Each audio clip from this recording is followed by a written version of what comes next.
ఓం మాతాపితృభ్యాం నమః సర్వేభ్యో మహాజనేభ్యో నమః. South India సర్వాధికారి యూట్యూబ్ ఛానల్కి స్వాగతం సుస్వాగతం. ఇప్పుడు మనం వచ్చేసి రాశి ఫలితాల గురించి వాటి మాస ఫలితాల గురించి తెలుసుకుంటున్నాం కదా. అందులో ఇప్పుడు మనం వచ్చేసి మకర రాశి గురించి తెలుసుకుందాము.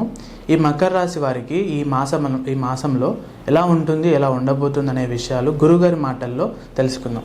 నమస్కారం గురువుగారు. అందరికీ శుభాశీస్సులండి. మనకు ఆశ్వేజ మాసం అక్టోబర్ నెల మకర రాశి వారికి ఈ మాసంలో ఎలా ఉండబోతుంది? ఒక మాటలో చెప్పాలి అంటే ఈ రాశి వారికి అన్ని రంగాల వారికి కూడా గడ్డు కాలంగా ఉంది. గడ్డు కాలంగా అంటే ఒక మాటలో చెప్పాలంటే మనకు ప్రభుత్వ ఉద్యోగాలు చేసేవాళ్ళు చాలా జాగ్రత్త ఉండాలి. ప్రభుత్వ ఉద్యోగ రంగాలలో అనుకోని ఊహించినటువంటి సంఘటనలు జరిగే అవకాశాలు ఉన్నాయి. అనగా చేసే వృత్తి ఉద్యోగాల్లో నష్టాలు జరిగే అవకాశం ఉన్నది. ఉద్యోగం ఊడిపోయేటువంటి సమస్యలు కూడా ఉన్నాయి. అందులో చేయరాని తప్పులకి వీళ్ళు చేయని తప్పుకు కూడా చాలా పెద్ద సమస్యలు ఎదుర్కోవాల్సినటువంటి సమస్యలు ఉన్నాయి.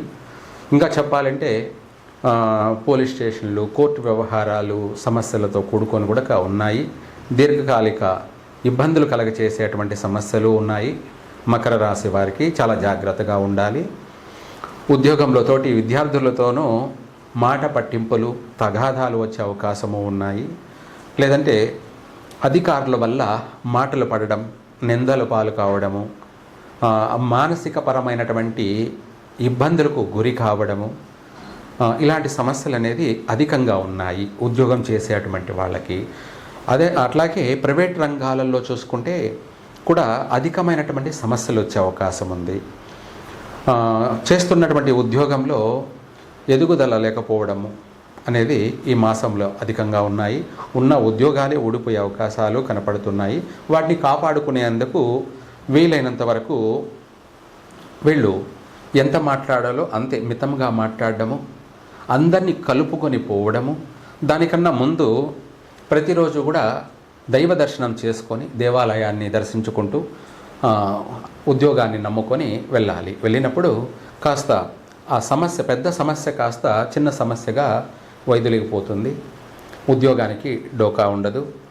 అలాగే ఇదే కాకుండా కొత్తగా ఉద్యోగ ప్రయత్నాలు చేసేవాళ్ళు నన్ను అడిగితే ఈ మాసంలో ప్రారంభం చేయకపోవడం మంచిది. ఎందుకంటే ఇప్పుడు ఆ ప్రారంభం చేయడం అనేది అధిక ఆలస్యము జరిగే అవకాశం ఉంది. ఇప్పుడు ప్రారంభం నెగిటివ్ మాసం కాబట్టి ప్రారంభం చేయడం వల్ల ఉద్యోగం రాకపోయే అవకాశము ఉంది. ఒకవేళ వచ్చినా అందులో శాశ్వతంగా నిలబడే అవకాశాలు ఉండవు అన్నమాట.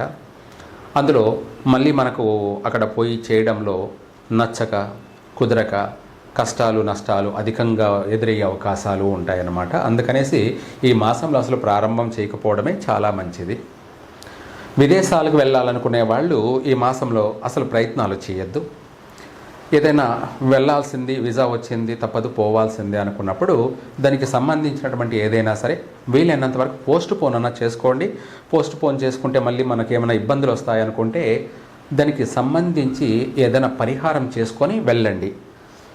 అక్కడ వెళ్ళినా కూడా మొదట్లో ఒడిదుడుకులు కష్టపడినా సుఖపడతారు.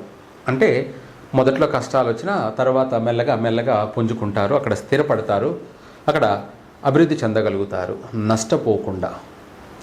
తర్వాత వివాహ ప్రయత్నాలు అసలు చేయొద్దు.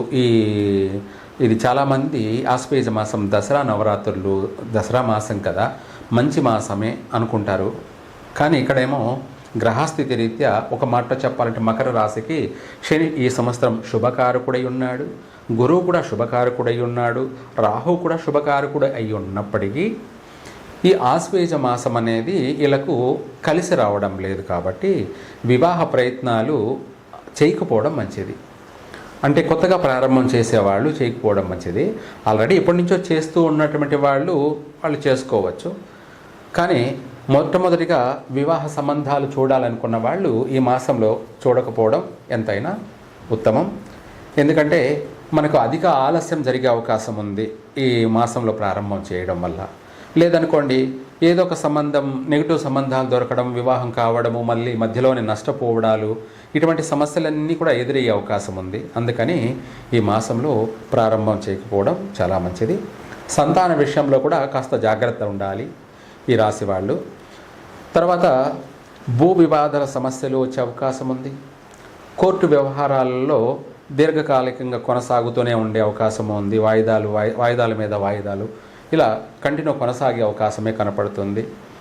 అందుకనేసి ఆ విషయాల్లో కూడా చాలా జాగ్రత్తగా వ్యవహరించాలి. ఏది ఏమైనప్పటికీ మకర రాశి వాళ్ళకి అన్ని రంగాలలోనూ అధికమైనటువంటి సమస్యలు ఉన్నాయి. కుటుంబ వ్యక్తులతో, బంధువులతో కానీ, ఇరుగు పొరుగు వాళ్ళతో కానీ వీళ్ళకు మనస్పర్ధలు, భేదాభిప్రాయాలు, ఊహించని సంఘటనలు, గొడవలు, కొట్లాట్లు ఇటువంటి సమస్యలు కూడా అధికంగా వచ్చే అవకాశం ఉంది. వీళ్ళకు నరదృష్టి కూడా అధికంగా ఉంది. కాబట్టి వీటికి అన్నిటికీ సంబంధించి ఏదైనా సరే చక్కటి పరిష్కార మార్గం చేసుకోవడం మంచిది. ఈ రాశి వాళ్ళు ఎలాగో నవరాత్రులు కాబట్టి ఈ నవరాత్రుల్లో పసుపుతోటి మకర రాశి వాళ్ళు అమ్మవారికి అంటే శ్రీచక్రం తెచ్చుకొని పెట్టుకొని శ్రీచక్రానికి అమ్మవారికి అష్టోత్తరం చేసుకుంటూ ఈ పసుపుతో వేస్తూ అమ్మవారికి అష్టోత్తరం చేసుకుంటూ ఉన్నట్టయితే ఆ పసుపుతో చేసినటువంటి అర్చన ప్రభావం వల్ల వీళ్లకు 3 పువ్వులు 6 కాయల సుభిక్షంగా ప్రతి రంగాల్లో కూడా రాణించగలుగుతారు. పసుపుతో చేయడం వల్ల శుభప్రదం అన్నమాట, పాజిటివ్. అలాగే వీళ్ళ యొక్క జీవితానికి సరిపడా మంచి ఫలితాలను వీళ్ళు మకర రాశి వాళ్ళు పొందడం కోసం అమ్మవారికి పసుపుతోటి అర్చన చేయండి, శుభం కలుగుతుంది. సర్వే జన సుఖినో భవంతు. చాలా వివరంగా అందరికీ అర్థమయ్యేలాగా తెలియజేసినందుకు ధన్యవాదాలు గురువుగారు. ఈ మకర రాశి వారికి ఎలా ఉంటుందో తెలుసుకున్నారు కదా. మిగతా రాశుల గురించి, వాటి మాస ఫలితాల గురించి ముందుగానే తెలుసుకోవడం కొరకు లైక్ చేయండి, షేర్ చేయండి, సబ్స్క్రైబ్ చేసుకోండి. Thank you.